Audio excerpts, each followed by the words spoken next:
Waalaikumsalam. Pak Irwan, jangan lupa merekam. Alhamdulillahirabbil alamin. Wassalatu wassalamu ala asyrafil anbiya'i wal mursalin wa ala alihi wa ashabihi ajma'in. Yang sama saya hormati Bapak Dekan, Bapak Pembantu atau Wakil Dekan, Bapak Ibu, para Ketua Prodi, para pejabat lingkungan FMIPA, Bapak Ibu, tenaga fungsional dan tenaga pendidikan, para hadirin yang dimuliakan Allah. Segala puji bagi Allah untuk segala karunia-Nya. Alhamdulillah pagi hari ini kita kembali dikumpulkan Allah di majelis zikir yang penuh berkah ini, sekalipun dalam format online virtual. Mudah-mudahan seperti kita lihat pada di awal tadi, pahalanya tidak dikurangi. Yang langkah kaki diganti dengan kota yang habis. Mudah-mudahan begitu nanti perhitungan Allah di akhirat ya. Karena Allah itu kan maha kaya dan maha luas, tidak semiskin yang kita, yang seperti kita lihat kita manusia ini. Nah, Bapak Ibu yang saya muliakan, saya dikasih tema pagi ini oleh Pak Aldi tentang hakikat salat ini berhubungan karena masih dalam suasana Isra dan Mi'raj ya, kita berada di bulan Rajab. Tapi menarik tadi ayat yang dibaca oleh anak kita tadi Bapak Ibu ya, sebelum saya bicara tema ini, itu ayat itu kalau tak salah surat Al-Baqarah 247 ya. Itu cerita Bani Israel lah dari Bani Israel dulu setelah Nabi Musa meninggal dunia, itu ratusan tahun tidak ada pemimpin mereka yang karismatik. Mereka kehilangan sosok yang bertelaga, ratusan tahun tak ada pemimpin yang bisa mengarahkan mereka, yang bisa mengkoordinir mereka dengan baik.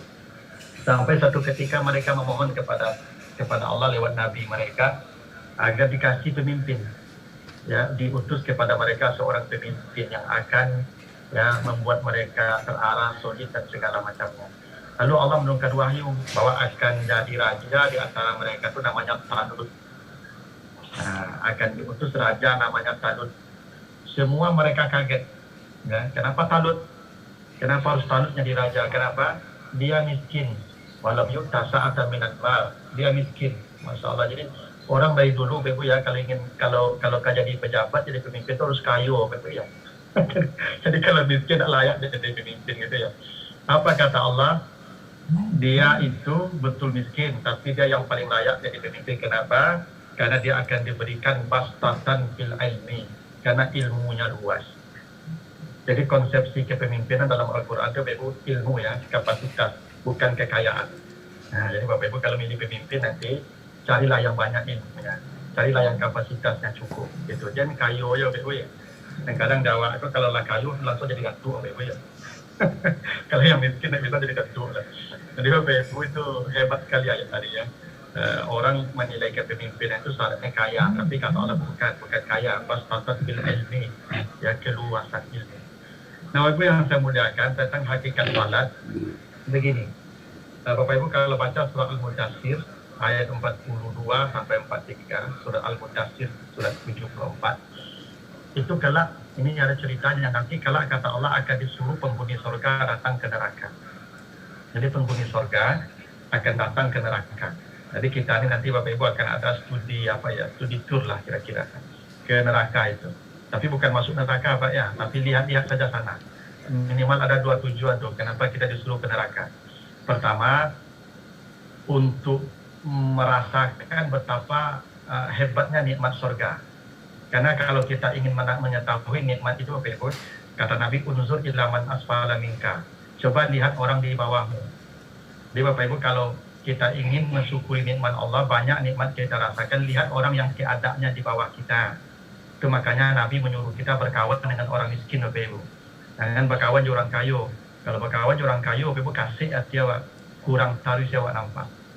Itu makanya Ibu kalau acuk berkunjung ke rumah orang kayu, biasanya cakap ya Pak di rumah. Sebab kalau itu banyak anak di rumah awak tu. Itu makanya Ibu jangan acuk-acuk masuk ke rumah orang kayu. Itu Bapak banyak kandak di rumah. Banyak anak di rumah awak. Kadang-kadang Ibu kalau masuk ke rumah orang, nyopar itu isi rumah aku sadonya Ibu yang tak ada, minta ya Pak Ibu rumah. Nah, Ibu cakap ya Pak itu. Itu makanya Ibu jangan acuk-acuk masuk ke rumah orang kayu. Berkawan orang miskin, banyak nikmat awak. Bapak Ibu kalau acuk sakit, pergi ke rumah sakit, celik ke ruang ICU tu. Itu nampak nikmat pergadang. Walaupun orang sakit, tapi sakit awak lu sebara, dia orang tinggal manguk-anguk kecil lah. Awak dia mesti taruh dia berjalan. Alhamdulillah. Saya bapak ibu yang lah tua, berkawan jorang gaib. Legak mudah nampak. Tapi kalau berkawan je nak mudah gaib, bapak ibu. Itu cara mensyukuri nikmat tu begitu.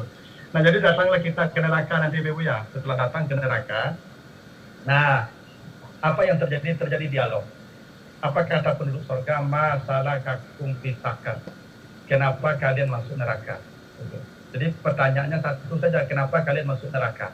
Apa jawaban penduduk neraka Bapak Ibu? Kalau semua penduduk neraka kompak menjawab. Semua Bapak Ibu ya, kalau itu semua tanpa terkecuali.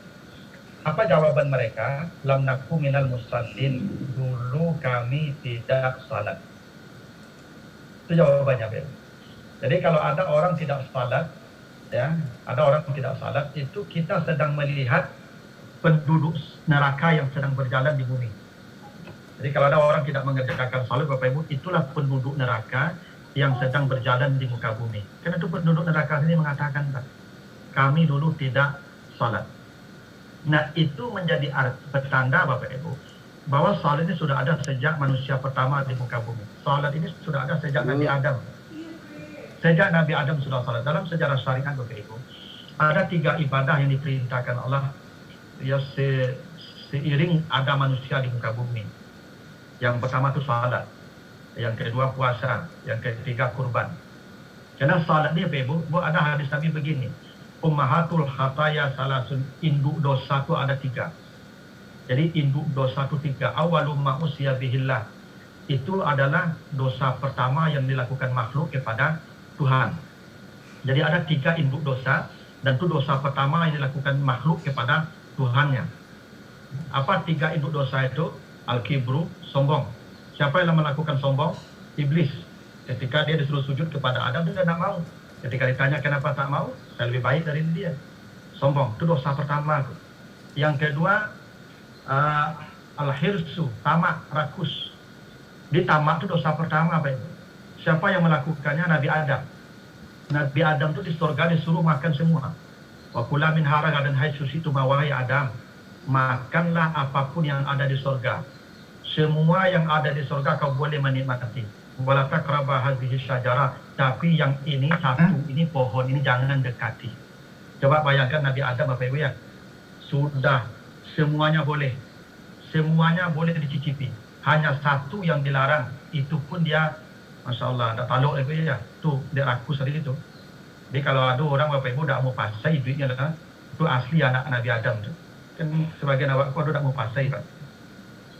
Tak mau sudah lah. Ya, kandak kau tak pada selesai. Kalau tak mau api-api kandak Bapak Ibu tu asli manusia tu. Tamak, rakus.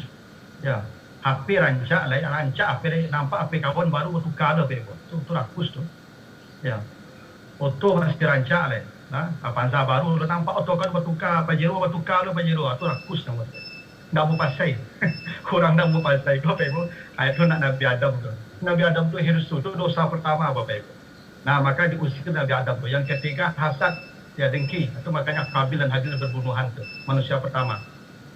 Nah, untuk mengobati penyakit yang 3 ini, ya sombong, rakus, hasad, maka Allah perintahkan 3 ibadah kepada Adam yang pertama. Apa itu? Salat. Salat ini untuk membunuh sifat sombong. Itu maka perintah salat itu rukuk dan sujud. Karena dengan rukuk sujud itu akan terhapus sifat sombong. Karena iblis pantangannya bersujud. Rakus, tamak, itu puasa Bapak Ibu. Puasa yang akan menghapus. Makanya menahan diri. Nabi Adam aku diusir di surga itu karena gagal menahan diri. Semua boleh, satu dilarang, dia tidak bisa menahan diri. Makanya dibuang ke surga. Maka puasa disuruh kepada Adam tu agar sifat tamak tu hilang. Nah, yang ketiga kurban.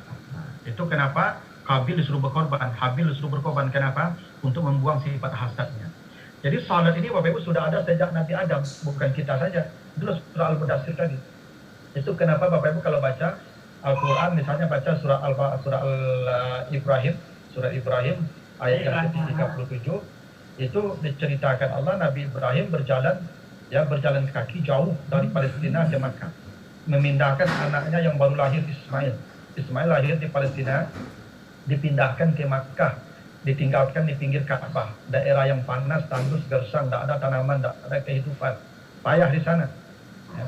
Ibrahim berkata, ya Tuhan, ini askantu min dzurriyyati biwadin ghairi dzi zar'in inda baitikal muharram. Ya Allah, saya tinggalkan anak saya di pinggir Ka'bah ini, tanah yang tandus, gersang, tidak ada air, tidak ada makanan, tidak ada pohon, tidak ada orang, tandus. Untuk apa saya tinggalkan anak saya di sini? Apa kata Allah? Kata Ibrahim, Rabbana liyuqimus shalah. Ya Allah, saya ingin anak cucu saya salatnya baik. Nah, jadi Bapak Ibu, kalau ingin salatnya baik, maka tinggal dekat masjid. Nah, itu salah satunya Bapak Ibu ya. Makanya Bapak Ibu yang tinggal dekat masjid rumahnya itu nikmat yang paling besar Bapak Ibu. Itu karunia Allah yang paling besar itu. Kalau Bapak Ibu dapat rumah tempat tinggal di samping masjid, Masya Allah, itu karunia Allah yang paling besar. Kenapa? Kata Ibrahim, orang kalau tinggal dekat masjid, ibadahnya bagus, salatnya bagus. Bapak Ibu kalau salat, kalau tinggal samping masjid, itu hujan labik pun, tibu ke masjid itu. Murah melompek sih tibu. Tapi kalau jauh tinggal di masjid, Bapak Ibu, rintik-rintik. Saya baru ada fikir panjang, hujan hari ini, gitu ya. Jadi yang tinggal dekat masjid itu tuh untung nggak ada. Jangan berang lah, Bapak Ibu dulu orang tinggal dekat masjid, Ibu berang saya ke pengurus tadi. Masjid Bapak kayaknya. Ya, mengaji lah, ceramah lah, itu luar biasa manusia. Nabi Ibrahim berjalan sebulan ya untuk mendekatkan anaknya dekat dengan masjid. Itu makanya Ambo Bebo. Ambo kalau ada mahasiswa Ambo tinggal di masjid, Pak, Ambo pastikan dapat B. Sebodoh-bodohnya bagi B. Kalau ibadahnya pasti lebih hebat dari Ambo. Ini jadi imam juga kata Bebo. Jadi imam dia 5 waktu tuh. Ya, itu manusia spesial, manusia langka Bebo. Ya, anak muda yang jadi imam itu. Jadi kalau kamu tinggal masih suamu di masjid, ibu mau tanya waktu kuliah tuh, kamu di mana tinggalnya di masjid, Ustaz? Kalau di masjid katanya saya pastikan APB, tapi tidak usah ibu udah sampai di ibu yang kuliah itu. Tapi itu rahasia saja, ibu ya. Yang tinggal di masjid, kau mencatat tuh. Habis itu APB terakhir tuh. Nah, gitu. Jadi yang tinggal di masjid itu makhluk langka, ibu ya. Bapak ibu yang tinggal dekat masjid itu pasti ibadahnya lebih baik. Itu kata Ibrahim begitu tuh. Artinya Ibrahim juga salat. Bapak Ibu kalau baca nanti misalnya cerita Luqman di surat Luqman ya, mulai ayat yang ke berapa? Ayat yang ke-14 ya, cerita Luqman. Itu Luqman juga diperintah Allah salat, memerintahkan anak-anaknya salat. Padahal Luqman itu hidup pada masa Nabi Sulaiman. Ya bunayya aqimis salat. Ya. Nabi Isa juga salat. Kalau baca surat Maryam, baca surat Maryam itu ayat 31 kalau tidak salah. Apa kata Nabi Isa? Wa awsani bis salati wa zakati ma dumtu hayyan. Allah memerintahkan saya salat selama saya hidup. Artinya Bapak Ibu, salat ini sejak Nabi Adam sampai hari kiamat akan ada di muka bumi dan tidak pernah tidak ada. Itu kenapa ada Nabi mengatakan dalam hadisnya, kiamat tidak akan terjadi selama di muka bumi masih ada orang yang mengatakan Allahu Akbar. Selama ada yang mengatakan Allahu Akbar, maka kiamat tidak akan terjadi. Artinya apa? Selama masih ada orang yang takbir Allahu Akbar salat, maka kiamat belum akan terjadi. Makanya Bapak Ibu yang hidup yang sekarang ini, insya Allah kita ini tidak akan menemukan kiamat besar. Kalaupun ada kiamat besar, Bapak Ibu mati dulu. Kenapa? Tidak pernah ada orang yang takbir di muka bumi yang menemukan kiamat besar. Jadi salat itu sudah ada sejak Nabi Adam sampai hari kiamat. Itu kenapa penduduk neraka ketika ditanya, kenapa kalian masuk neraka? Jawabannya, dulu kami tidak salat. Nah, Bapak Ibu yang saya muliakan, ada hal yang menarik Bapak Ibu. Ya. Mereka mengatakan minal musallin. Ya, salat. Perintah salat itu dalam Al-Quran Bapak Ibu, aqimus salat. Ya, perintah salat dalam Al-Quran itu aqimus salat. Orang yang mengerjakan salat itu disebut muqimis salat. Itu kenapa Ibrahim berdoa dalam surah Ibrahim itu, Rabbana liyuqimis salat, Rabbana waj'alna muqimis salat. Ya Allah, jadikan saya orang yang mendirikan salat. Jadi perintah salat itu aqimus salat, orangnya harusnya muqimis salat. Tapi penduduk neraka tidak berkata lam naku min muqimis salah, tapi lam naku minal musallin. Itu halusnya redaksi Al-Qur'an itu ya. Allah tidak, penduduk neraka tidak berkata lam naku min muqimis salah, tapi mereka berkata minal musallin. Ya, minal musallin. Apa bedanya muqimis salah dengan musallin Bapak Ibu? Kalau dia muqimis salah, aqimus salah itu salat yang sempurna, mulai dari wudhunya sempurna, salatnya berjamaah, tidak pernah terlambat, bacaannya panjang, khusyuknya, Masya Allah, ibadahnya sempurna, itu namanya aqimus salat. Makanya perintahnya bukan salu, tapi aqimus shalah, salatlah kamu secara sempurna. Tapi penduduk neraka tidak mengatakan min muqimis shalah yang menjadi penyebab masuk neraka. Minal musallin, beruntung Bapak Ibu. Beruntung penduduk neraka tidak mengatakan min muqimis shalah. Andai kata penduduk neraka menjawab, kenapa kalian masuk neraka? Mereka menjawab, lam naku min muqimis shalah, semua kita masuk neraka tanpa terkecuali termasuk saya. Para nabi saja yang tak akan masuk neraka. Kenapa? Karena semua kita tidak muqimis shalah. Bertanya, Bapak Ibu sering terlambat? Ya, sudah muqimis shalah namanya. Bapak Ibu sering tidak berjamaah? Ya, tidak muqimis shalah namanya. Bapak Ibu sering tidak lupa bacaannya? Tidak muqimis shalah namanya. Bahkan imam pun sering lupa baca ayat. Sering ragu baca ayat. Maka semuanya yang masuk neraka Bapak Ibu.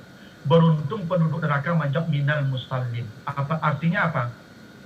Semua orang yang salat, apapun kualitas salatnya, yang terlambik lah, yang capek lah, yang tak baca ayat lah, sepanjang rukun syaratnya penuh, dia tidak akan masuk neraka.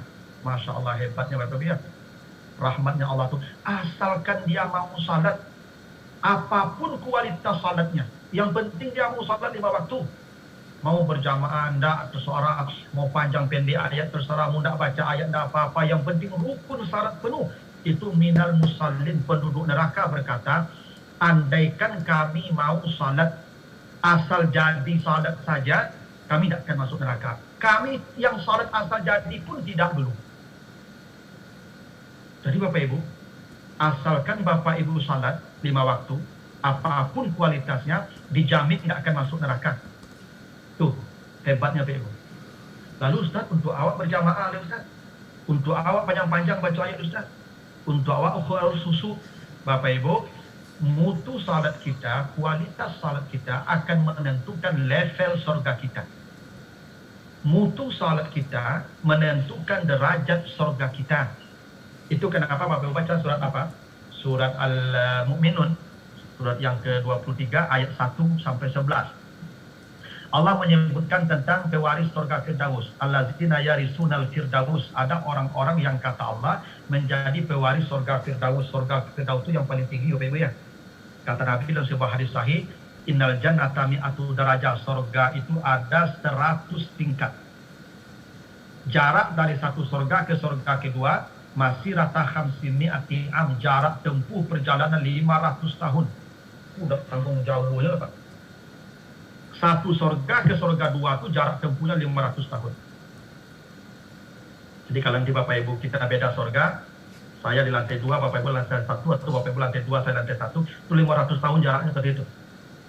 A'laha Firdaus, dari 100 surga tadi, yang paling tinggi itu Firdaus, itu yang paling mewah dekat dengan arsy Allah. Itu Allah sebut begitu. Jadi Firdaus itu surga yang paling tinggi itu. Jadi kalau ibu dapat suami Firdaus, alhamdulillah lah. Itu surga yang paling tinggi itu. Nah, surga Firdaus itu kata Allah, siapa pemiliknya? Bukan penghuninya Pak, pemiliknya. Apa jawaban Allah? Qad aflahal mu'minun alladzina hum fi salatihim khashi'un. Orang yang khusyuk dalam salatnya. Kenapa orang yang khusyuk surganya paling tinggi? Karena orang yang khusyuk itu salatnya pasti paling bermutu. Itu makanya Bapak Ibu ya, apa kata Allah? Wasta'inu bis sabri was salah wa innaha lakabiratun illa 'alal khashiyin. Salat itu teramat berat. Salat itu akan terasa berat kecuali ringan bagi orang yang khusyuk. Bapak Ibu, salat kalau sudah sampai ke level khusyuk akan terasa ringan. Itu kenapa Aisyah bercerita, Nabi itu kalau salat malam kata Aisyah sampai kaki beliau bangkak-bangkak. Kaki beliau bangkak-bangkak. Kenapa bisa bangkak-bangkak? Apa kata Aisyah? La tas'al an husnihinna wa tulihinna. Jangan kau bertanya berapa lama dan panjangnya Nabi berdiri. Tidak bisa saya jelaskan lama dan panjangnya. Ibnu Abbas bercerita di suatu malam, dia sholat malam bersama Nabi ketika tidur di rumah bibinya Maimunah. Maimunah itu istri Nabi, bibinya Ibnu Abbas. Dia bercerita, Ibnu Abbas bercerita, saya sholat malam di belakang Nabi. Dia baca Al-Baqarah rakaat pertama, saya kira mau ruku, selesai Al-Baqarah tambah Ali Imran. Masya Allah, Nabi kalau sholat malamnya Pak, Al-Baqarah dan Ali Imran 1 rakaat. Al-Baqarah, Ali Imran 1 rakaat. Awak qul huwallahu inna atainala 2 rakaat Bapak Ibu. Nabi itu 1 rakaat Al-Baqarah dan Ali Imran. Itu mokok bangkak-bangkak kaki Nabi itu Bapak Ibu. Sampai bangkak. Kenapa? Darah berkumpul di kaki. Bapak Ibu kalau duduk lama, atau tagak lama pasti bangkak kaki itu. Kenapa Nabi tidak merasa panik Bapak Ibu? Nabi kok tidak merasa balik sampai Al-Baqarah Ali Imran 1 rakaat? Karena khusyuk. Ibadah kalau khusyuk akan terasa indah dan manis, sehingga tidak akan terasa beban sedikit pun. Itu kalau khusyuk. Khusyuk itu artinya menikmati. Bapak Ibu, jadi anak-anak atau cucu Bapak Ibu nonton film kartun atau nonton film SpongeBob misalnya, atau Upin Ipin. Sekarang nonton film SpongeBob itu cium baunya Bapak Ibu. Nah terang gini itu kenapa? Khusyuk. Saya dulu Bapak Ibu pernah waktu sekolah dulu di Sanawiyah, kan waktu mulai film India muncul Pak. Film India kan dulu di TPI itu. India kok panjang Pak, durasi 3 jam. Tapi ketika nonton 3 jam tuh Pak Sabanta saya rasa Pak itu khusyuk. Kalau bahasa anak muda sekarang Pak, kalau nonton film India tuh gua banget gitu. Jadi ceritanya awak lah Pak tuh. Sampai air mata lebih banyak lah Pak, air mata artis tuh kalau ada itu kena khusyuk. Khusyuk itu membuat ibadah nikmat. Itu makanya nih Bapak Ibu kalau pergi ke Tapilawi, Taplau tuh beku ada sepasang anak muda itu, laki-laki perempuan sepasang, duduk di atas batu Pak. Dari jam 10 duduk di batu sampai jam 4 sore Pak. Tak terasa batu kari dia, tak terasa hari angin dia, tak terasa lama katu dia. Bapak itu Bapak Ibu khusyuk. Orang kalau khusyuk kok nikmat Bapak Ibu. Bapak Ibu kalau khusyuk dengan ceramah itu santai sajamnya, setengah jamnya itu. Tapi kalau tidak khusyuk dengan ceramah, aku kalau masuk kamar mandi panjangnya aku dong. Jadi Bapak khusyuk dalam beribadah aku menjadi nikmat. Karena itu Bapak kata Allah, surga yang paling tinggi itu untuk orang yang mutu ibadahnya bagus, makanya khasiun. Tapi untuk menghidupkan saja, itu makanya ada hadis Nabi hadis saya juga ya. Perempuan kalau ingin masuk surga amalnya cuma 2 Pak, tidak banyak-banyak amalnya. Iza salat khamsaha, perempuan kalau ingin masuk surga, datang waktu salat dia salat. Mau berjamaah, mau tidak penting. Ibu-ibu tidak penting berjamaah, di rumah saja lah. Yang penting ibu mau salat. Itu? Puasa amat saraha, datang bulan Ramadan yang puasa. Walaupun tarawih nanti lah, duduk di rumah menafid, nonton bola. Tapi memang ada yang ketiga, wa ata'an zawjaha, dia patuh pada suaminya. Ini kalau yang begitu, kapan masuk surganya tuh? Ya, jadi memang salat itu asalkan dia mau mengerjakannya, itu pasti tidak akan masuk neraka. Kenapa? Karena ada hadis Nabi, api neraka tidak akan menjilat ya wajah yang pernah bersujud kepada Allah. Itu kenapa Bapak Ibu, setan abadi dalam neraka. Kenapa? Pantangnya bersujud sampai hari kiamat. Nah itu Bapak Ibu kenapa penduduk neraka menjawabnya minal musallin, bukan min muqimis salat. Nah, katalah Bapak Ibu, karena salat ini makanya kata Nabi di hadis At-Tirmizi, in awalu ma yuhasabu bihil abdu yaumal qiyamati as-salat. Yang pertama diperiksa dari umat Muhammad adalah salatnya. Bila salatnya baik, maka semua amalnya tidak akan diperiksa. Itulah kenapa rahasianya Bapak Ibu kita disuruh berjamaah salat. Kenapa kita disuruh berjamaah Bapak Ibu? Karena salat kita kalau berjamaah dinilai dengan salat imam. Kita ini kalau salat berjamaah Bapak Ibu tidak dihitung ibarat Bapak Ibu membeli buah. Kalau Bapak Ibu membeli buah cie-cie, itu pemeriksaannya ketat, teliti. Tapi kalau membeli buah sakarung, kalaupun busuk separuh atau 10, tidak diperiksa. Kenapa? Banyak yang elok lah. Salat berjamaah itu rahasianya Bapak Ibu. Itu kenapa yang jadi imam itu kata Nabi, itu yang paling baik bacaannya, yang paling banyak hafalannya, yang paling dalam ilmunya, yang paling baik akhlaknya. Kenapa? Karena salat jamaah akan dihitung dengan salat imam. Jadi imam itu seperti covernya. Jadi yang diperiksa Allah covernya saja, yang belakang tidak diperiksa itu. Nah kenapa? Karena kalau aman salatnya, amanlah semua amalnya. Kalau tidak aman salatnya, tidak aman semua salatnya. Semua ibadahnya kerusak itu. Nah itulah rahasianya Bapak Ibu. Di surah Al-Baqarah misalnya 238 apa kata Allah, hafizu ala salawat. Jaga salatmu. Itu Allah wasiatkan betul. Tidak ada Allah mengatakan hafizu ala zakat, hafizu ala had, hafizu ala saum, jaga puasa, jaga haji, jaga. Tidak. Yang satu-satunya ibadah yang Allah suruh jaga, hafizu ala salawat. Jaga salatmu baik-baik. Nah makanya Bapak Ibu, ini yang paling penting Bapak Ibu ya. Makanya Bapak-Bapak, Sampai-sampai Nabi mengatakan begini Pak, kalau ada laki-laki nak ke masjid salat, bakar rumahnya. Itu perintah Nabi itu Pak. Fa'uharriku alaihim buyutahum. Kalau ada laki-laki nak datang beribadah berjamaah ke masjid, kata Nabi, saya perintahkan membakar rumahnya. Tapi Bapak Ibu jangan salah paham ya, jangan lebih sembahyang ambil bensin kan, orang Bapak Ibu. Karena itu hadis Nabi itu menunjukkan begini Pak, andai kata ada orang rumahnya mewah, yang dengan rumah mewah itu dia berat keluar rumah untuk datang ke masjid, lebih baik dia kehilangan rumah mewah itu dibanding kehilangan pahala berjamaah. Pahala berjamaah ini jauh lebih besar daripada apapun yang dia miliki di dunia ini. Jangankan salat wajib berjamaah Bapak Ibu. Tapi kalau baca hadis Bukhari apa kata Nabi, raka'atul fajri khairum minad dunya wa ma fiha. Bila ada orang salat sunat 2 rakaat setelah azan subuh.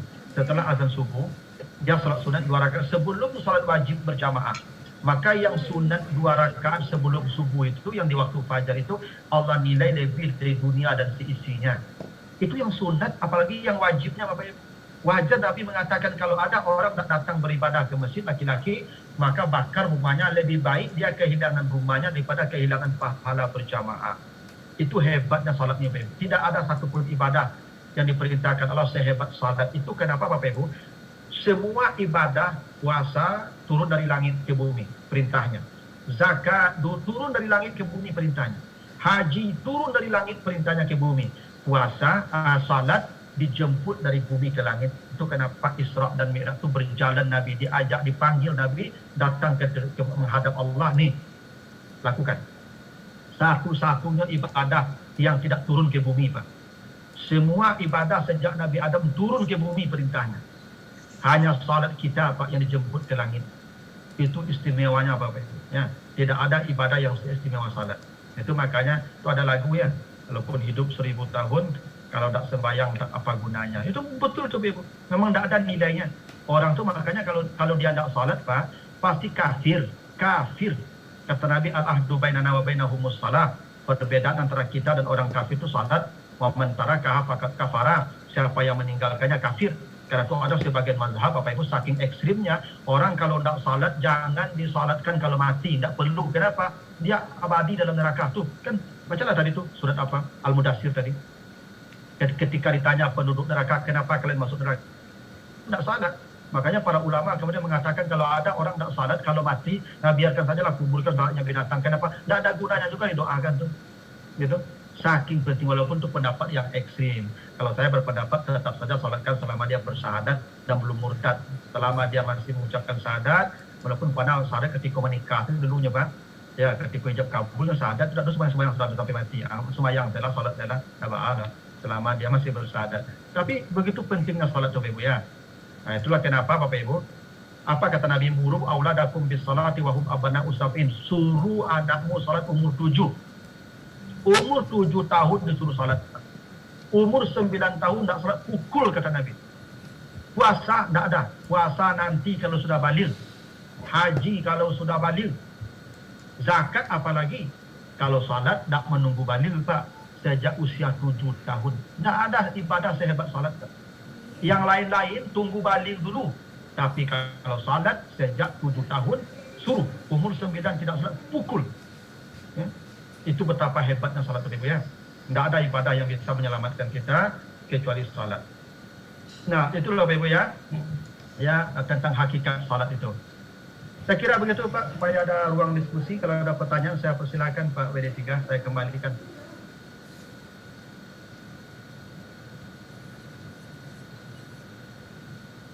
Terima kasih Pak Ustadz atas ceramahnya. Mudah-mudahan menambah cakrawala kita dalam kehidupan selanjutnya. Selanjutnya ada peluang atau waktu untuk tanya jawab. Silakan Bapak Ibu mau bertanya atau mau raise hand atau angkat tangan langsung atau melalui chat. Silakan saja. Saya dulu Pak WD3 Ustadz. Silakan Pak. Ustadz, ini terkait dengan sholat jamaah masbuh Ustadz. Jadi ada yang ketika dia cuma dapat ruku, sudah ruku, imam ikut ruku, itu sudah dihitungnya 1 rakaat. ada juga yang berpendapat harus dapat Al-Fatihahnya baru 1 rakaat. Ini mempertegas gitu aja Ustaz, karena ada juga terragu jadinya. Makasih Ustaz. Sama-sama mereka. Menurut Asy-Syafi'i, kalau seorang masbuk dia sampai tiba-tiba imam sedang ruku, lalu dia takbiratul ihram ya, Allahu Akbar, lalu dia langsung takbir untuk ruku, takbir intikal namanya, maka dia mendapatkan 1 rakaat, tidak perlu ditambah. Tapi sebagian seperti Hambali mengatakan tetap ditambah. Kenapa? Karena dia tidak lagi mendapatkan berdiri. Berarti Fatihah sudah lewat 1 rukun. Berarti dia tidak bisa lagi ikut 1 rakaat. Tapi saya lebih cenderung pendapat Asy-Syafi'i, boleh selama dia ruku. Itu makanya kata Nabi, kalau dia terlambat, lalu dia wajada imam fi syai'in fasna kama sana'al imam. Kalau imam sedang ruku, kamu lakukan apa yang sedang dilakukan imam. Gitu. Makanya Bapak Ibu, kalau Bapak Ibu terlambat, itu Allahu Akbar, jangan baca Fatihah lagi, langsung ruku, dapat rakaat itu. Ya Ustaz, Fatihah kan baca Ustaz, imam yang membacakannya tadi. Itu makanya hebatnya berjamaah itu Pak. Yang kurang-kurang kita, imam yang menuku. Karena salat kita dihitung dengan salat imam nanti itu. Ya, jadi kalau Bapak Ibu mau menambah, silakan. Itu Hambali. Kalau mau menganggap 1 rakaat, itu sah. Kecuali i'tidal, kalau tidak boleh lagi. Cuman memang kalau Bapak Ibu terlambat, tetap lakukan seperti yang sedang dilakukan imam. Misalnya imam sedang sujud, takbir langsung sujud. Kadang-kadang ada juga orang Bapak Ibu ya, karena mungkin tidak tahunya, dia tunggu imam tagak lalu baru takbir. Rugi. Padahal kata Nabi, lakukan langsung seperti yang dilakukan imam. Karena imam itu kata Nabi, ju'idal imam liyutamma bi. Imam kenapa disebut imam? Karena dia wajib diikuti. Imam itu wajib diikuti. Iza kabbara fakabiru, kalau dia nampak takbir langsung takbir. Iza raka'ah farka'u, langsung kalau kamu dia ruku langsung ruku. Kadang-kadang ada jamaah kok Pak yang mau dia membangkang nama itu Pak. Imam ku lah duduk Pak. Allahu Akbar. Itu sujud ya Pak. Kok sujud terakhir loh. Memang kalau cari sujud terakhir itu banyak orang situ tuh. Imam ku lah bagi apa-apa duduk. Allahu Akbar. Hanya sujud itu surang Pak. Tidak boleh, itu pembangkang nama itu Pak. Ustaz, kan kalau sujud ku lama Ustaz. Disuruh betul hadisnya begitu. Kata Nabi yang paling dekat hamba dengan Tuhan ketika bersujud, lamakan sujudmu. Itu kalau salat sendiri Pak. Kalau sendiri ya lama lah, setengah jam sujud cukup lah. Tapi kalau berjamaah wajib ikut komando imam, makanya fa itu maknanya takkib langsung. Ya. Nah, jadi kalau nanti imam sedang ruku, langsung ruku. Begitu aturannya Pak. Dapat 1 rakaat. Tapi kalau mau nambah nanti, ya tidak apa-apa juga. Dan ada memang pendapat yang harus menambah. Tapi pendapat mengatakan itu boleh dan dianggap 1 rakaat kalau kita menemukan sedang ruku. Saya kira begitu jawabannya Pak. Mana Pak Kang? Sudah bisa? Selanjutnya ini Pak Hamdi. Ya, Pak Hamdi lah. Ya. Assalamualaikum warahmatullahi wabarakatuh. Waalaikumsalam. Bapak Ustadz, Bapak Dekan, Pak WD, semuanya, Bapak-Bapak dan Ibu serta mahasiswa yang berbahagia pagi ini. Saya menunggu Ustadz ini ibarat menunggu kekasih sedini. Ku menanti seorang kekasih. Itu nyanyinya Pak Ustadz. Iya. Jadi Alhamdulillah. ada yang mau saya tanyakan. Berkali-kali Ustadz mengatakan, tapi saya tidak puas gitu kan. Berkali-kali Ustadz mengatakan, tadi dikatakan imam pun banyak membaca hal yang salah gitu. Nah itu yang pertama, bagaimana hukumnya itu kalau makmum tidak tahu kalau imam itu menyatakan salah karena tidak dibetulkan oleh oleh makmum yang belakangnya. Itu yang pertama. Yang kedua, kenapa barangkali ini makmum ini ada tidak bisa menyimak apa yang dibaca oleh oleh imam, karena makmum waktu imam membaca ayat itu makmum harus membaca Al-Fatihah, gitu kan? Nah, apakah tidak boleh membaca Al-Fatihah itu bersamaan atau ya menyimaknya pada waktu imam membaca Al-Fatihah, kemudian kita ikuti di dalam hati, apakah itu tidak dihitung kita makmum membaca Al-Fatihah? Ustaz.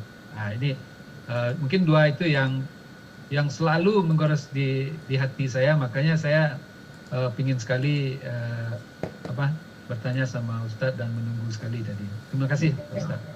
Baik, terima kasih. Nanti gini Pak, nanti Bapak Ibu baca di surat Al-A'raf 204 ya, surat yang ke-7 ayat 204. Kata Allah, fa iza quri'al Qur'an fastami'u lahu wa ansitu.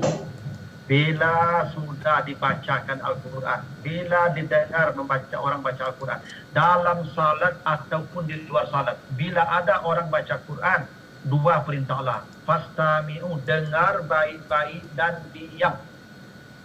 Kalau sudah dibacakan Al-Quran, baik di dalam salat maupun di luar salat, perintah Allah simak, dengar dan diam. Ini menjadi dasar Bapak Ibu. Untuk salat berjamaah yang rakaatnya jahar, makmum tidak diwajibkan membaca Al-Fatihah. Maghrib, subuh, isya, rakaat pertama dan kedua, makmum tidak perlu baca Fatihah. Kenapa? Tadi sudah dibacakan imam. Tugas makmum diam, dengar. Kadang ada orang juga Bapak Ibu, imam telah baca ayat, waladhdallin amin. Nah, imam langsung baca ayat, dia baca Fatihah pula di belakang Bapak Ibu. Beko sasik imam, beko lantuk, saya imam pun minta tolong, awak baca Fatihah sama-sama di belakang. Tolong imam pun capek. Makanya fastami'u, dengar dan diam. Ustaz kan jamaah wajib baca Fatihah. Jamaah wajib baca Fatihah kalau rakaat sir. Rakaat ketiga, rakaat keempat, salat zuhur, salat asyar. Tapi kalau imamnya baca jahar, rakaat pertama dan kedua pada subuh, maghrib, isya, makmum tidak wajib baca Fatihah. Semua ulama sepakat begitu. Dasarnya apa? Tuh, surah Al-A'raf, surah 204 tadi. Bila kamu mendengar orang baca Quran, maka diam dan dengar, diam dengar. Dua perintahnya Pak. Bukan hanya dengar, diam. Berarti diam tidak boleh baca yang apa-apa itu. Ya. Itu kenapa Bapak-Bapak? Ya, kalau Bapak-Bapak misalnya salat berjamaah hingga Bapak Ibu terlambat kan, Bapak Ibu kan terlambat, orang sudah ruku, tetap dianggap satu rakaat walaupun tak baca Fatihah tadi. Kenapa? Imam yang bacakan. Itu hebatnya berjamaah itu Bapak Ibu. Kecuali Bapak Ibu salat sendiri, memang rukun salat itu membaca Al-Fatihah. Tapi kalau berjamaah yang wajib baca Fatihah itu imam saja. Kecuali begini, imam setelah waladhdallin amin, lalu dia memberikan jedah waktu sedikit untuk makmum baca Fatihah. Bacalah, sunat namanya itu. Tapi kalau imam sudah mulai baca ayat, hentikan bacaan Fatihah itu, simak bacaan imam. Jadi tidak ada jamaah aku diwajibkan baca Fatihah Pak. Iya betul kalau dia rakaatnya sir, kalau dia sholat sendiri. Tapi kalau dia rakaat jahar, simak bacaan imam. Itu kewajiban kita itu. Itu Allah suruh begitu. Ya. Jadi kalau saksi imam itu Pak, saya kamu nolong, saya kamu ajan itu. Kok salah bacanya itu lupunya bagi kan sering lupa itu. Hanya lantuk sih imam kalau minta tolongnya kawak sama nado. Jamaah aku sibuk baca. Imam aku sibuk baca Fatihah surang-surang begitu. Ya. Kita ini salatnya satu paket Pak. Salat kita dan salat imam itu kolektif namanya. Gitu. Nah, jadi begitu. Jadi makmum tidak wajib baca Fatihah di rakaat yang jahar. Sunat saja. Kalau mau silakan, kalau ada waktu silakan, kalau tidak tinggalkan. Simak baca imam. Ya. Nah yang kedua, kalau imamnya lupa kan, ya lupa itu kan sifat manusia, Pak. Itu gunanya kita berjamaah. Tugas jamaah mengingatkan. Tapi kalau imamnya salah bacaan ayatnya, kita betulkan. Dia tetap juga tidak mengikuti, tidak apa-apa. Kenapa? Karena memang ayat itu sunat. Kecuali Fatihah, Pak. Fatihah sudah misalnya Alhamdulillahirabbil alamin, iyyaka na'budu wa iyyaka nasta'in. Itu tinggal nyoba. Itu apa betulkan nyon gitu yo baru bacanya. Berpisah leh. Tinggalkan imam itu deh. Ya. Tapi kalau ayat salah-salah apa dia ada Pak? Dapat bahannya sunatnya Mas. Ya. Karena yang rukun yang masalah Pak. Kalau rukun yang salah, rukun yang tertinggal wajib dibetulkan. Kalau dia tidak mau dan tidak bisa betul, ya sudah tinggalkan atau ulang salatnya. Jadi kalau hukum batal salatnya. Itu. Tapi kalau yang ayat, tidak apa-apa, silakan saja. Itu boleh Pak. Makanya Nabi menyuruh kalau kita jadi imam tuh baca ayat yang pendek-pendek, yang biasa orang baca, supaya kalau salah ada kemenunjukan. Jangan dibaca Al-Nisa, jangan dibaca Al-Furqan, Pak. Kok salah sasik orang tuh, saya belakang ini cuba lah je. Ayat panjang-panjang lah baca je.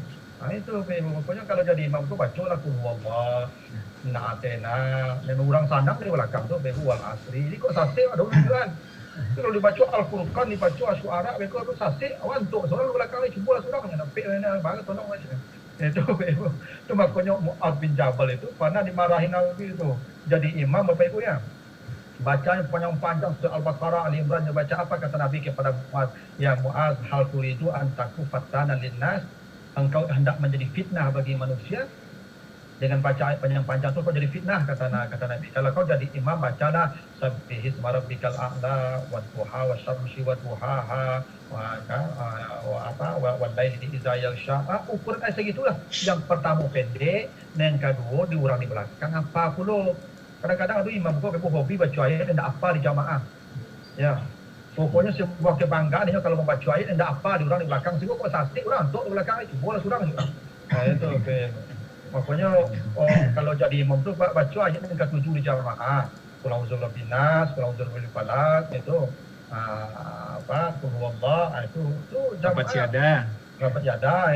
Kadang orang di belakang kecek Nabi banyak yang sakit lutut, banyak yang sakit pinggang, banyak yang penuh keperaluan, kadang dia buka bagian itu. Capek. Nabi kalau sembahyang berjamaah aku capek saya kecek pendek-pendek ayatnya. Sembahyang surang Nabi lama sampai Al-Baqarah satu rakaat bagian. Itu beda Nabi jawab Ibu. Awak kalau sembahyang bersama dia lama sembahyang surang capek. Kalau Nabi tidak, kalau Nabi sembahyang bersama capek, sembahyang surang lama. Terbalik Nabi jawab Ibu ya. Tapi begitulah Pak ya. Ya, jadi Fatihah baca Fatihah itu tidak wajib bagi makmum kalau rakaat jahar, sunat saja. Terima kasih Ustaz. Senang rasanya Ustaz. Terima kasih Pak Iwan. Ya. Saya juga mau tanya Pak Irwan.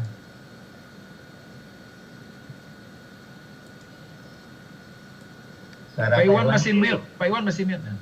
Silakan. Ya, silakan Pak Supriyandi. Oke, bismillahirrahmanirrahim. Assalamualaikum warahmatullahi wabarakatuh. Waalaikumsalam. Pak Ustadz dan Bapak Ibu yang hadir pada hari ini. Saya ada satu hal yang ingin saya tanyakan Pak Ustadz terkait dengan imam gitu ya. Nah ini kejadian di masjid saya ini Pak Imam. Pak Ustadz. Ketika azan sudah selesai dan sudah masuk waktu untuk sholat, 10 menit kita menunggu. Tapi yang biasa jadi imam itu terlambat Pak Ustaz. Ya, saya kan di komplek ada imam yang sudah ditunjuk gitu 1, 2 atau 3 orang. Di ketika waktu sudah mau sholat, imamnya belum datang satupun gitu.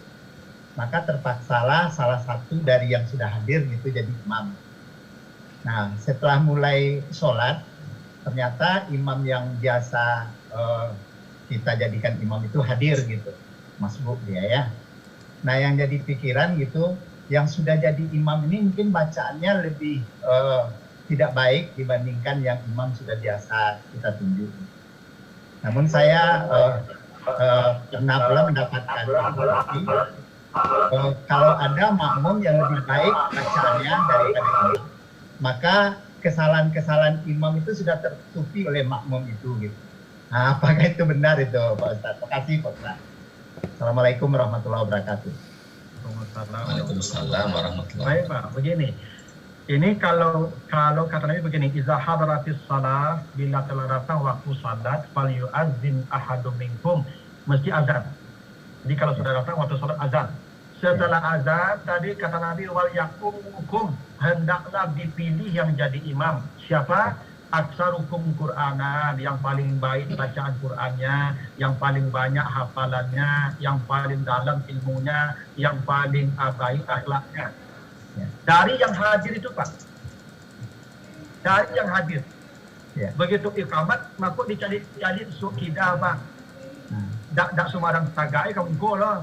Jadi dapat moncong saya tagak kamu engkau. Jadi orang mungku belakang dulu ada tak lebih pantas dari awak. Yang lebih pantas itu ukuran tadi, paling baik bacaannya, paling banyak hafalannya, paling dalam ilmunya tentang agama, paling baik akhlaknya. Bila ada maka itu yang di depan. Walaupun dia masih dalam tanda kutip umur 7 tahun. Misal, ada di antara jamaah itu anak umur 7 tahun, Pak, SD baru. Ya, SD baru, tapi bacaannya bersih, ya hafalannya banyak. Maka dia suruh jadi imam, Pak. Walaupun yang gaib banyak di belakang. Jadi yang jadi imam itu bukan soal usia, Pak ya. Jangan apa-apa mengeringkang lah. Oh, dan yang paling baik Cikoba dan jadi imam, tidak ada urusan dengan usia imam itu, Pak. Imam itu yang paling baik bacaannya. Kalaupun dia anak-anak, itu ada hadisnya. Hadis dari Umar bin Salamah. Ada seorang sahabat kecil namanya Umar bin Salamah. Disuruh jadi imam usia 7 tahun. Kenapa? Dia paling baik bacaannya. Dia yang paling banyak hafalannya. Ini kalau semua itu hadir di saat salat hendak ditunaikan. Nah, persoalannya sekarang, dan imam yang santiang-santiang, dia dari tiba. Ya. Kan ada masalah hidupannya, dan ustaz-ustaz itu terlambat lo tiba aja. Tak mau dulu aja tiba lah. Ya, harusnya apa-apa yang bisa jadi imam, kok capek lah tiba. Aku kok berang kurang menjadi imam tu. Berarti selesai baca, dia lewat tiba dia, dulu lewat tiba tu. Nah, kalau kasus yang begitu, ikut yang jadi imam yang asli, dan sopir sabana sopir kau terlambat tiba yang banyak sopir tembak katanya. Maju sopir tembak ni. Ya. Oh, di belakang kironya banyak santiang sopir tiba kau ya. Ada akal itu. Kalau salat imam tadi kurang maksimal nilainya, akan dicari di saf pertama siapa yang paling baik. Kalau di saf pertama juga kurang baik, dicari di saf kedua. Itu kenapa kita ni Bapak Ibu kalau berjamaah, dipilih Allah siapa yang paling hebat nilainya, maka itu yang menjadi covernya. Yang akan ditanya covernya saja. Ya. Itu hebatnya berjamaah. Jadi Bapak Ibu tidak dipersuci ibadah berjamaah kalau dikolektifkan. Sama kalau mengirim paket itu sakardus itu paketnya, dan covernya itu yang paling baik dari bacanya, yang paling saleh, yang paling alim, yang paling banyak hafalannya itu. Jadi Bapak begitu Pak. Jadi Bapak jadi imam sana. Dan kalau tidak ada alang tu sebunggu jadi alang lain. Itu lebih biasa ya Pak, lima-lima aja. Pak ragu tu ditunggu je imam tu. Tidak timbul, tidak apa punya bagi mereka. Iya Pak. Nah, jadi imam saja. Kalaupun nanti dia belakangan tiba, salat jamaah dihitung dengan salat yang terbaik itu, makanya itu kenapa rahasianya disuruh kita berjamaah. Kalau surang-surang Pak, jarang-jarang maksimalnya Pak. Coba Pak bertanya orang, apa kalau sembahyang berjamaah di masjid, itu sembahyang surang di rumah, mana capek sudah Pak? Capek di rumah Pak, awak surang, awak sopirnya Pak. Awak sopir bisa kululai atena, ya. Kalau penumpang tidak bisa berketawa lah Pak ya. Itu salah satu minimal, salah satu rahasia kenapa kita disuruh berjamaah gitu. Walaupun ini lebih ditegaskan ke bapak-bapak, kalau ibu-ibu memang boleh di rumah, ada hadis yang begitu, walaupun tidak mesti di rumah. Ya, itu tidak melarang perempuan ke masjid. Cuma kata Nabi memang betul, perempuan lebih baik salat di rumah, bukan berarti tidak boleh ke masjid. Kalau ke masjid lebih baik lagi. Dan kenapa Nabi mengatakan perempuan lebih baik di rumah? Ada konteks sosial, ada konteks masa yang membuat ada hukum begitu. Dulu rumah dengan masjid jarang, Lampung tidak ada, orang jahat banyak yang mengganggu ibu-ibu. Kehormatan itu lebih tinggi nilainya. Nah, jangan ke masjid rumah saja. Tapi kalau masjidnya aman, di tengah komplek, dekat rumah, terang, nak datang ke masjid, ibu boleh. Atau ibu mungkin yang punya anak balita, anak ibu ketik-ketik, ajak ke masjid ibu, jago anak itu wajib hukumnya. Jadi bawa ke masjid, yang pijak-pijak palu orang mereka. Ya di rumah ibu yang punya anak ketik di rumah, atau ibu mohon maaf yang misalnya kan yang punya suami sakit parah, suami ibu dah bisa tinggal, kau tinggal kau lalu ni mereka jago apa dulu jangan tinggal apa boleh. Ya atau ibu nerancak bana sabana rancak ibana pakile asa masuk ke masjid panjang jadi apa-apa. Itu ibu yang mulai itu di rumah tu sembahyang. Yang paling ke masjid dia akan gaduh orang rumah. Tapi kalau ibu dah pensiun, dah mulai karipu, gigi lah tangga, orang ibu masuk masjid, orang yang lengah ada ke masjid boleh. Dan rumah yang lain. Itu tidak mutlak ibu ya. Itu temporal itu aturan begitu. Nah begitu Pak ya. Tidak apa-apa Pak, lanjut saja lah. Ya Pak, oke Pak. Oke, terima kasih sama-sama Pak. Ini ada yang di chat ini Pak. Iya, ada di chat itu Ustaz. Gimana? Mau Pak DWD bacakan atau saya langsung jawab saja nih? Banyak. Langsung jawab ya. Langsung jawab aja Ustaz untuk efisiensi. Baik. Oke.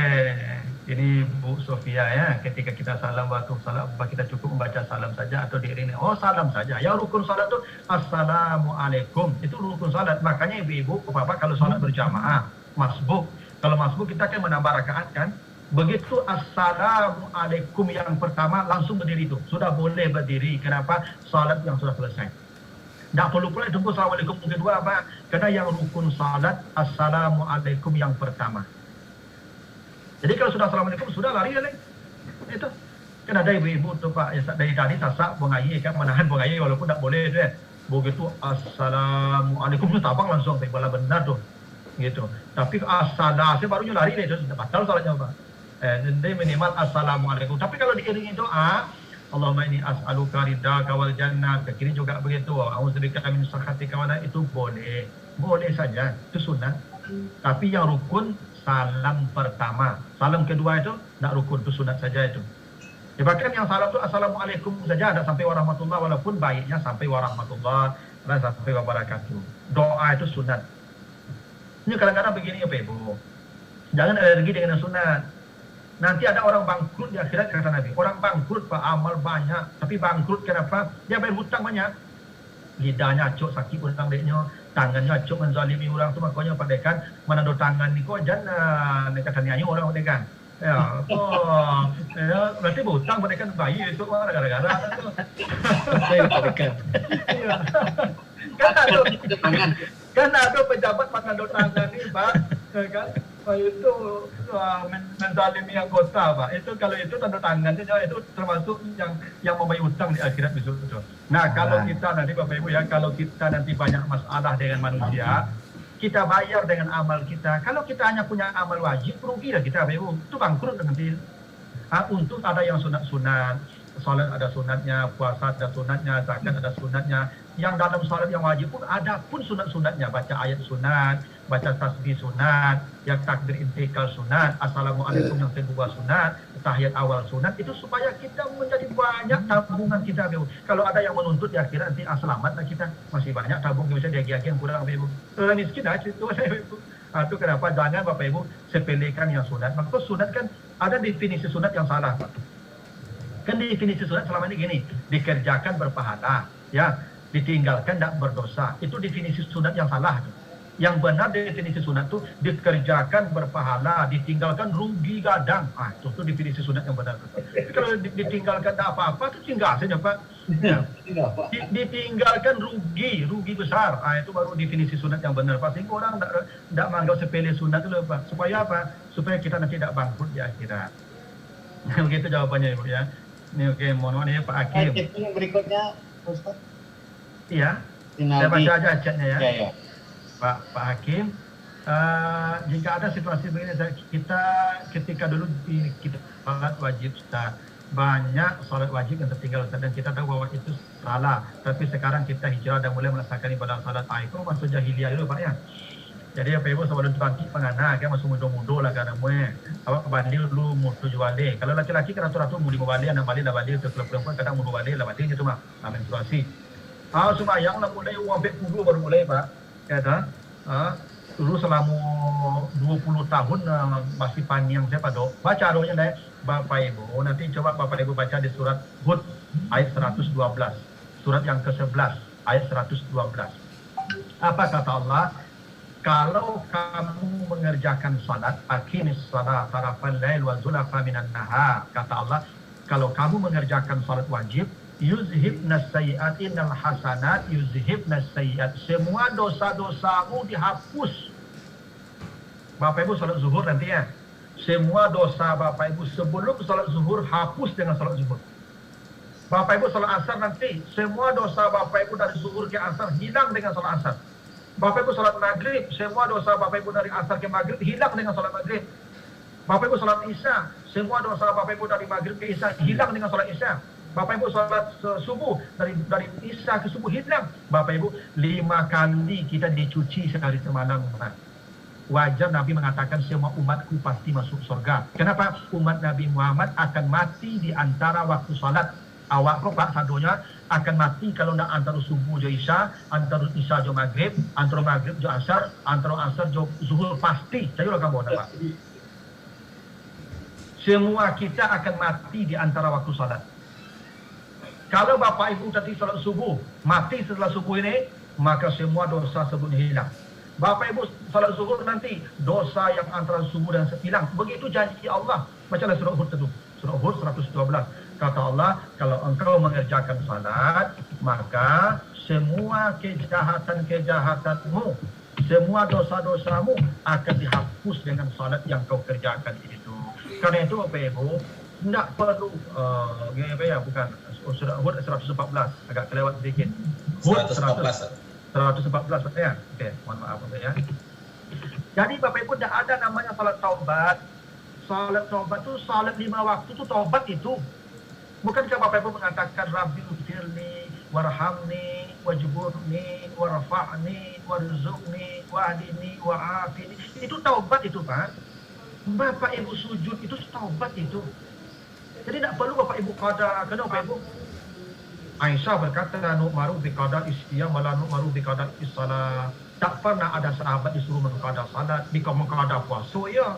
Ibu-ibu misalnya dulu ketika muda-muda puasa Ramadan itu banyak tinggal di haid ya. Kini baru sadar lalu boleh mengunduh takana banyak utang dulu tak takana membayar dulu ya. Dia masuk panjang dulu kan.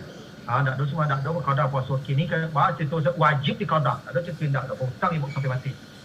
Baca orang qada pokoknya qada.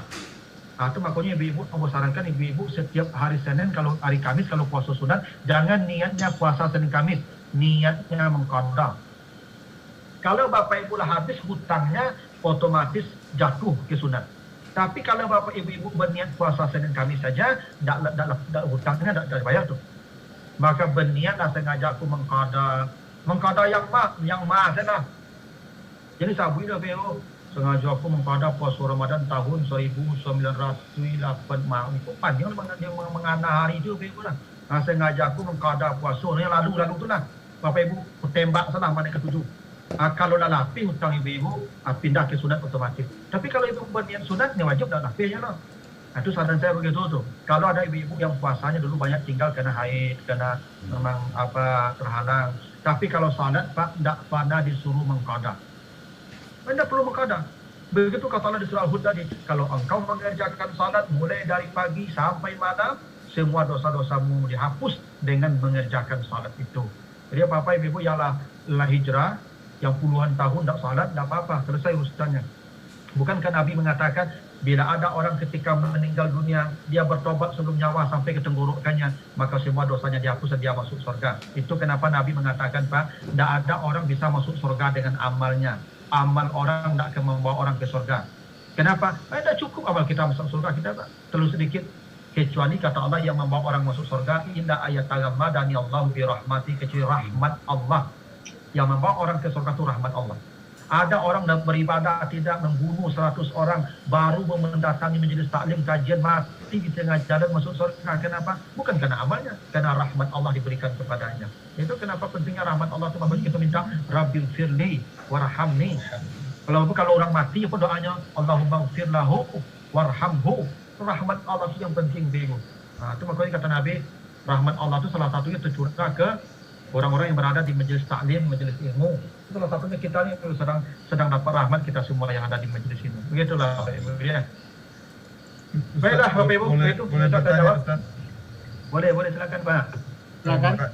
Assalamualaikum warahmatullahi wabarakatuh. Makasih Pak Dekan, Pak WD, Pak Ustaz, Pak Abdi juga. Saya mau tanya Ustaz, saya tertarik tadi saya kan masalah sunnah Senin Kamis. Jadi saya selama ini niatnya sunnah Senin Kamis ya itu aja Ustaz. Padahal saya dulu di masa-masa masa lalu kehidupan saya mungkin ada mengalami tidak puasa, mungkin saya terlewat puasanya. Itu bisa diputihkan ya Ustaz. Maksudnya dikadakan, diniatkan, tapi langsung aja niat sapu jagat. Artinya sebelum ini saya inikan gitu, saya persembahkan itu. Ke satu. Yang kedua adalah Ustaz, saya kan orang tua saya abah ya sudah meninggal dunia. Nah abah ini memang perjalanan spiritualnya saya ceritakan sedikit agak berbeda. Dia masa-masa sudah lewat 40 dia baru kembali ke jalan yang lurus. Katakanlah begitu beribadah yang ini. Nah di masa-masa dulunya apakah itu bisa kita membantunya atau bagaimana caranya supaya ya katakanlah apakah itu sudah terampuni atau bagaimana? Saya minta petunjuk Ustaz. Terima kasih. Assalamualaikum warahmatullahi wabarakatuh. Baik ya. Tentang salat tidak ada qada. salat tak ada qada. Sudah putih, dengan salat itu sudah putih, dah hapus semua. Kalau puasa tak ada cerita Pak wajib qada. Apapun alasannya, apakah karena mak tangkanya dulu atau tak tahunya dulu atau memang karena malihnya dulu, wajib. Makanya saya sarankan Bapak Ibu setiap puasa sunat niatkan yang wajib. Jangan sunatnya niatkan puasa Senin Kamis sengaja aku mengqada puasa. Kalau hutang Bapak Ibu sudah lunas, dalam hitungan Allah akan jatuh otomatis ke sunat. Tapi kalau Bapak niatnya puasa Senin Kamis, tidak bisa pindah ke wajib Pak. Yang wajib bisa pindah ke sunat, yang sunat tak bisa naik ke wajib, peraturannya begitu. Nah kalau sudah lunas, tidak apa jatuh sunat dia otomatis. Maka niatkan saja, kalau salat tidak perlu qada Pak. Kalau puasa wajib sampai mati. Maka seperti tadi itu Pak, kalau orang tua Bapak dulu, kalau dia tidak salat sudah tidak ada urusan lagi, karena dia sudah salat hapus. Yang kalau dia tidak puasa, apa kata Nabi, man mata wa alaihi saum qada'anhu waliyuhu. Siapa yang mati, dia punya hutang puasa, maka boleh diqadakan oleh walinya. Walinya siapa? Anaknya, bapaknya, kakeknya, cucunya, saudaranya, itu walinya itu. Semua yang hubungan darah ada dengan dia boleh, tapi boleh Pak ya, tidak wajib Pak.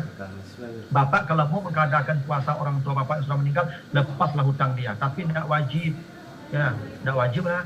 Jadi ibu nanti, ibu dulu made-made puasa, ada puasa 30 hari tinggal anak dia, berarti orang mah dipanggilnya, ang 10 ya, ang 10, tidak boleh dia ya, tidak wajib dia. Ustaz, saya mau potong sedikit, boleh nggak saya sambil mengqadakan puasa saya juga tembak juga puasa qada buat apa? Saya niatkan juga untuk puasa orang tua atau apa. Jadi satu luaran bisa semua kena. Ini bicara tim peneliti ini. Luaran.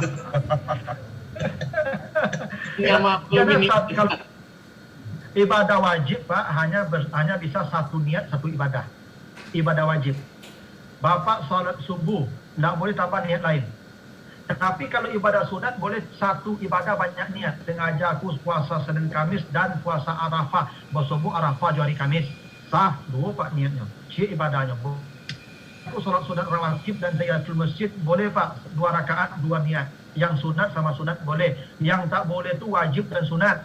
Sengaja aku puasa, sengaja aku sholat subuh plus rawatib. Tidak boleh Pak. Tidak boleh. Yang wajib saja. Tidak boleh gabung dengan sunat. Apalagi yang wajib sama wajib. Sengaja aku puasa Ramadan dan mengqada, itu tak boleh Pak, batal dua-duanya. Ya. Makasih Jadi Ustaz. apa kalau salat kalau niat qada yang mengqada apa dulu. Beko orang dulu lah. Itu teori ekonomi itu Pak, itu untuk gadang usaha ketik nama itu. Tidak bisa begitu. Baik, ini ada pertanyaan di chat beberapa lagi karena waktu mungkin. Saya tidak tahu apa mau dilanjut atau sampai ini saya serahkan lagi Pak moderator dulu. Saya kan Ustaz. Biasa sampai 9.30 insya Allah bisa. Baik, nanti saya percepat jawabannya Pak yang di chat ya. Ini dari Pak Afrinaldi. Jadi saat kita jadi makmum dan imamnya sedang ruku, terus ruku, itu menurut Imam Syafi'i kita juga ikut ruku, apakah di rakaat kedua kita baca iftitah? Nah, iftitah itu Pak sebelum baca Al-Fatihah, itu setelah takbiratul ihram. Bapak Ibu takbiratul ihram, setelah takbiratul ihram itu baca Fatihah sebelum membaca doa iftitah sebelum Fatihah. Sekarang Bapak sudah ikut ruku, sudah sujud, sudah baca ayat macam-macam, apalagi iftitah. Tidak perlu lagi iftitah. Iftitah itu artinya pembuka. Sekarang Bapak sudah panjang sholatnya, apalagi mau dibuka. Dah lanjut itu, masih lagi iftitah itu, sudah selesai, tinggalkan iftitah itu, langsung dengar bacaan imam. Lalu yang Pak Fatmi, Ibu Fatmi, anak usia 7 tahun belum balik bacaan sholatnya bagus, boleh jadi imam sholat wajib. Itu Umar bin Salamah Pak. Umar bin Salamah usia 7 tahun disuruh jadi imam, ditanya ke Nabi, benar kalau dia bacanya yang paling baik. Atau sholat-sholat seperti tarawih, iya. Jika anak 9 tahun masih susah sholat, bagaimana Bapak Ibu memukul itu? Tidak hanya memukul dalam pengertian malacuy seperti orang dulu, tidak. Memukul itu pukul saja, misalnya secara psikologi.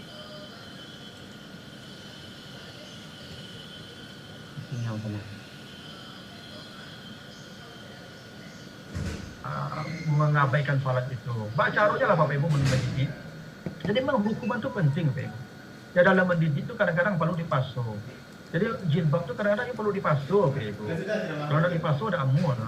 Ya, ibadah itu ya, Pak Ibu, dipasuh. Ya, memang dipasuh. Coba yang coba dipukul kata Nabi. Dipukul kena gara-gara lah, Pak. Tapi bahasa sederhananya daripada orang dipukul malaikat kita rakum badan topok gini. Itu pasuh, Pak Ibu. Ya, bahasa sederhananya kanak tu daripada orang ditopok malaikat itu nak kata dia arah. Dia menopok gini. Karena penduduk neraka itu sudah betul kata tadi. Ketika ditanya kenapa kalian masuk neraka, jawabannya satu saja. Dulu kami tidak salat. Tuan, makanya bingung kan apa perintah Allah? Anfusakum wa alaikum nara. Jaga dirimu dan keluargamu dari api neraka. Tugas kita tu Pak. Jaga diri dan keluarga dari api neraka. Kewajiban kita. Salah satu menjaga kita tu. Karena salat yang masuk orang ke neraka tadi. Pukullah mereka kalau tidak salat. Yang hukum mereka kalau tidak salat. Kadang ibu pukul. Ada saudara lah kan ada. Anak tu ada gos yang yang penting satu aja doanya. Tapi dia heran lah. Kadang-kadang ini aja boleh dia. Kadang ibu ajuk ibu bang. Si Rara itu Anak kan yang PDP kan. di PDP. Siang jagonya ini lama tu rumah jago bola ibu. Ibu kalau musim bila tu tokok leh. Gitu. Kalau ibu di dunia pun ya kita bisa pagi-pagi ibu tu baca cari. Ibu kalau baca surat Al-A'raf ayat 50. Nanti ibu kalau masuk surga itu yang di neraka tu manggil kita tu minta makan, minta minum. Tapi kita kata Allah dilarang. Coba bayangkan oleh kalau anak bapak ibu masuk neraka manggil-manggil boleh minta makan minum. Kita dilarang memberi. Rencana kegiatan 2 tahun lalu Pak PDP. Maka itu kenapa dipukul. Jadi pukul itu tak mesti pukul fisik. Ya pukul juga fisik juga boleh. Nah, ini Pak Sadra ini ada kemudahan bagi kita, bagi yang bepergian jauh untuk menjamak salat antara 2 waktu salat. Bagaimana jika waktu salat sudah melewati 3 waktu salat, misalnya asar, maghrib dan isya, saat itu kita belum bisa melakukan salat. Sedangkan kondisi akan malam dan hujan terus kondisinya. Wah, Pak. Kalau tigo tu tak bisa tu Pak. Ni jamakku dulu ya Pak. Kalau tigo, kau lalos nama aku dah bosok Pak Abang. Kalau Pak misalnya di perjalanan, wah tadi Pak lupa menjamak asar dengan zuhur. Nah, sekarang Pak lah berjalan setelah zuhur. Tadi asar tak dijamak lah Pak. Awak rencana nak berkebaranti mungkin. Akhirnya Pak lampir maghrib pula. Lampir makan isya, kau bisa Pak jamak jam maghrib. Maghrib bisa Pak jamak di isya. Tapi asar jam maghrib bisa Pak jamak lah. Berhenti lo. Itu jamak kau sama waktu Pak. Siang je siang, malam je malam. Kalau maghrib di isya sama-sama malam boleh jamak. Zuhur je asar sama-sama siang boleh jamak. Tapi yang siang cik malam cik tak bisa dijamak lah Pak. Cocok je lah. Jamak pun cocok Pak. Sekarang Bapak dalam di perjalanan Pak. Maghrib nanti sampai dia Pak. Kalau berhenti tak mungkin lah Pak. Hari hujan macet. Apa semayang sadang membawa oto. Sadang bawa oto tu Pak semayang. Setir pacik jo. Lima wuduk dah perlu duduk lah. Tayamum sudah setir tu. Tayamum dah. Semayang Allah Akbar. Kau tak bisa berganti-ganti bawa oto ya. Kecian ke orang sawadah tu dia semayang lah ya. Tu. Bapak bunyi klakson tu. Nama lah. Tidak bunyi lari pulang. Pintih orang kan nyuk-potong orang kan dia pajar. Pada aku pasal surat Pak tu. Pokoknya mau Bapak bawa saya oto elok bawa saya. Ruku angguk seketik. Ya, yang tidak tak lah balik, sujud angguk lah balik sampai Assalamualaikum. Tak boleh Pak tunggu sampai maghrib tekuk ni. Kalau tak boleh dijamak 3 tu tak boleh jamak Pak. Jamak ku 2 bolehnya. Men sama waktunya, siang-siang malam-malam. Tapi kalau lewat Pak, Bapak tetap wajib salat niatnya qada. Sama begini Pak, Bapak terlambat sembahyang subuh. Lah jam 7, bisa Bapak pulang dari luar kota, aku akibat di Padang cara mampir, matu datang gong baritnya loh. Ya, kali tunggu azan subuh lamur suka pacah matu. Lalu lah, jangan tunggu dulu subuh lagi kecil Nabi. Tidur kalau lo mengantuk tu. Jam 9 jago, dapat jam 9 jago. Jam 9 main subuh. Dengan catatan memang tak jago tadi jam 5 lah. Kecuali apa datang azan dah tentu jam 5 kan tu lalu lah balik tu tak tu. Memang tak jago lah. Salat subuh jam 5 tu. Apa niatnya? Saya ngajak aku salat subuh 2 rakaat mengqadha. Dan kalau ibu salat biasa kan adaan usalli fardhu subhi rakaatain ni adaan. Nah artinya itu adaan tu. Kalau Bapak Ibu telah ambil semayang niatnya tak adaan lagi qadaan usalli fardhu subhi rakaatain ni qadaan. Itu niatnya Pak. Kalau Bapak lah telah ambil menit tadi tu. Tapi saran saya besok kalau Bapak ada mungkin berhenti macet kah hujan kah salat saja di atas kendaraan. Kama maduk sini. Jadi maduk ke kiblat. Kamu kena dong kiblat tu putar-putarnya mah. Nah, gitulah Bapak Ibu ya. Baik, Ustaz. Ya. Satu pertanyaan ya Ustaz. Ustaz semua. Tadi menyimak Al-Quran tentang Faiza Quri Al-Quran Fastami'u lahu wa ansitu itu. Oh, takian. Bagaimana kondisinya kita sedang tidak ikut di waktu sholat, kita sudah juga tidak ikut di majelis pengajian, cuman kita lewat ada orang baca Quran, apakah sikap kita juga sama, Ustaz? Sama Pak, karena Allah katakan bila dibacakan Al-Quran, Allah tidak menyebut tuh kamu di mana, siapa yang baca, tidak penting. Bahkan kalaupun Bapak Ibu di mobil dibunyikan recorder itu di tilawah, dengar, dia mota, kok kamu mota, matikan. Nah, ini Ustaz, kejadian yang sering kadang-kadang di masjid marbot itu mestel kaset kaset muratal gitu. Kemudian habis itu dia pergi mandi, pergi cerita, jamaah pun begitu gitu ya. Jadi bagaimana kita mengantisipasi agar itu tidak terjadi lagi gitu?